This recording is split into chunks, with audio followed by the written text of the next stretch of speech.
आज की वीडियो में हम लोग डिस्कस करेंगे सेक्शन 24, 25 को, जो कन्फेशन का ही कंटिन्यूइंग सीरीज चलती आ रही है। चलिए स्टार्ट करते हैं। लास्ट वीडियो में कन्फेशन की हम लोग ने सेक्शन 22 और सेक्शन 23 को पढ़ लिया था। इस वीडियो में हम लोग डिस्कस करेंगे सेक्शन 24 और 25 का, जो कन्फेशन की कंटिन्यूइंग सीरीज है, लेक्चर सीरीज है। तो चलिए स्टार्ट करते हैं सेक्शन 24 से। क्या बताना चाह रहा है सेक्शन 24? पहले बेयर एक्ट से रीडिंग करेंगे। सेक्शन 24 बता रहे हैं, consideration of proofed confession affecting person making it and others jointly under trial for same offence. किसी कन्फेशन का कंसिडरेशन होना जिससे पर्सन को अफेक्ट हो, जिसमें वो अकेले हो या उसके साथ कोई और पर्सन जुड़े हुए हैं जॉइंट ट्रायल में सेम ऑफेंस के लिए। यानी कि जॉइंट ट्रायल कंडक्ट हुआ है, यानी कि एक ही मुकदमा चलाया जा रहा है दोनों पे, और अपराध भी दोनों का सेम है, सेम ऑफेंस।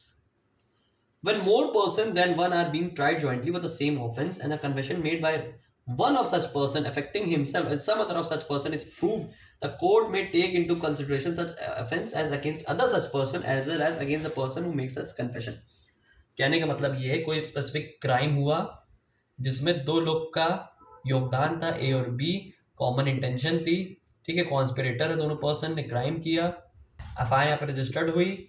उसके बाद इन्वेस्टिगेशन के बाद, पूरा फॉर्मेट के बाद, जब ट्रायल में मैटर आया, मजिस्ट्रेट को पता चला कि दोनों पे सेम ऑफेंस लगने हैं, यानी कि 302 इसमें भी है, 302 इसमें भी है। यहाँ पे सिचुएशन बनी कॉमन इंटेंशन 34 आईपीसी की, ठीक है।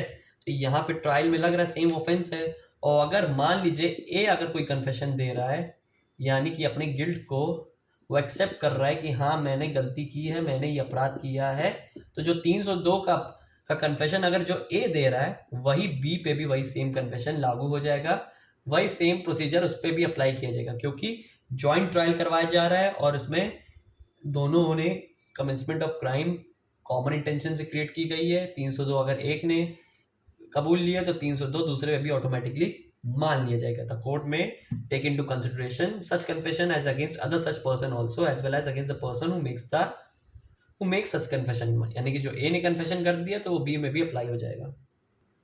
इसमें एक्सप्लेनेशन 2 एक बता रही कि अगर ट्रायल के दौरान जिसमें एक या दो से ज़्यादा लोग का ट्रायल कंडक्ट करवाया जा रहा है, जिसमें एक्यूज्ड की एब्सेंस, यानी कि अपराधी या तो नहीं है अवेलेबल, या तो वहाँ से एब्सकॉन्डेड हो गया, यानी कि गायब हो चुका है, ठीक है, या फिर वो आ नहीं पा रहा है, तो वहाँ पे भी जॉइंट ट्रायल कंडक्ट करवाया जाता है। तो वहाँ पे भी ये सेक्शन 24 आपका बीएसए का अप्लाई किया जाएगा। तो ये था सेक्शन 24। अब देखते हैं सेक्शन 25 क्या बता रहा है। Admission not conclusive proof but में स्टॉप। अब कॉन्क्लूसिव प्रूफ आप उससे कनेक्ट कर पा रहे होंगे कि जब हमने सेक्शन 2 में डेफिनेशन क्लॉजेस को पढ़ा था, तो हम लोग ने एक डेफिनेशन इसको भी पढ़ा था, जिसमें हम लोग ने पढ़ा था मे प्रिज्यूम के बारे में, शैल प्रिज्यूम के बारे में और कॉन्क्लूसिव प्रूफ के बारे में, ठीक है।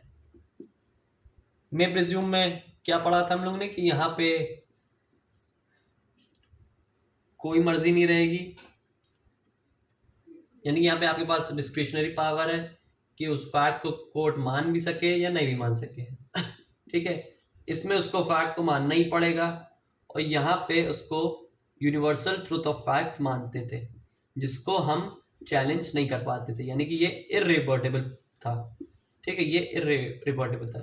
ये दो तो चैलेंज हो सकते हैं, लेकिन ये चैलेंज नहीं किया जाता।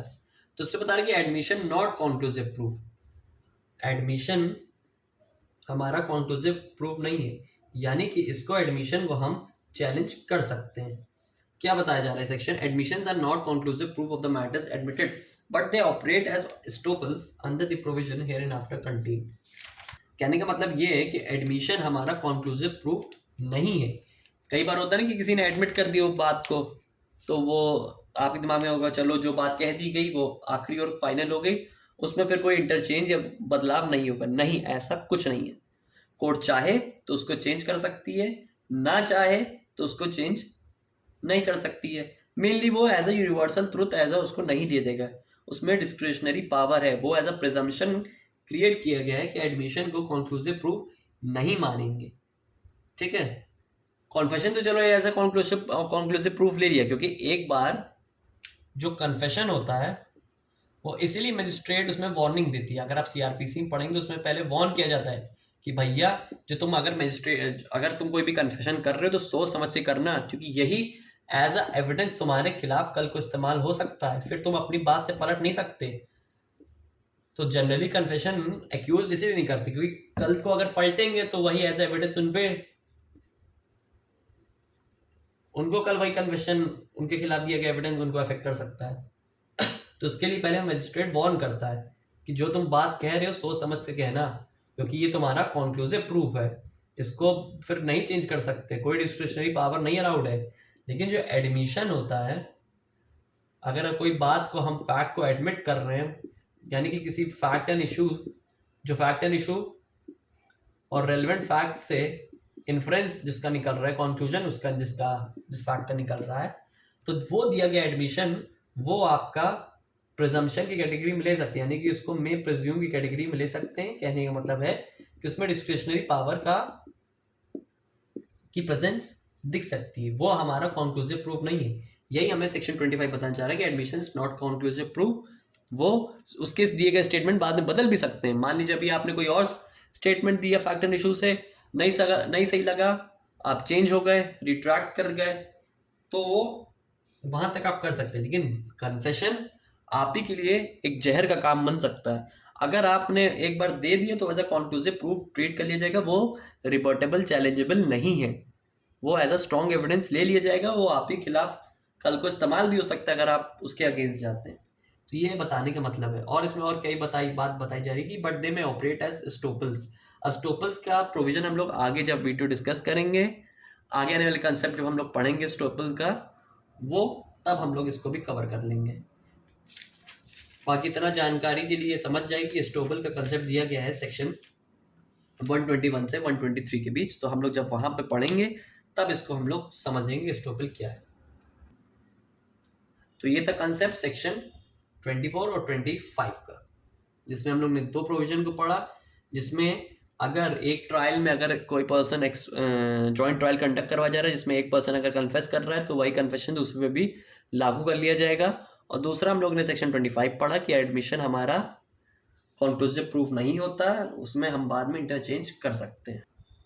आई होप आपको सेक्शन 24 और 25 का कंसेप्ट अच्छे से समझ आ गया हो। तो यहाँ पे हमारा कन्फेशन का टॉपिक खत्म होता है।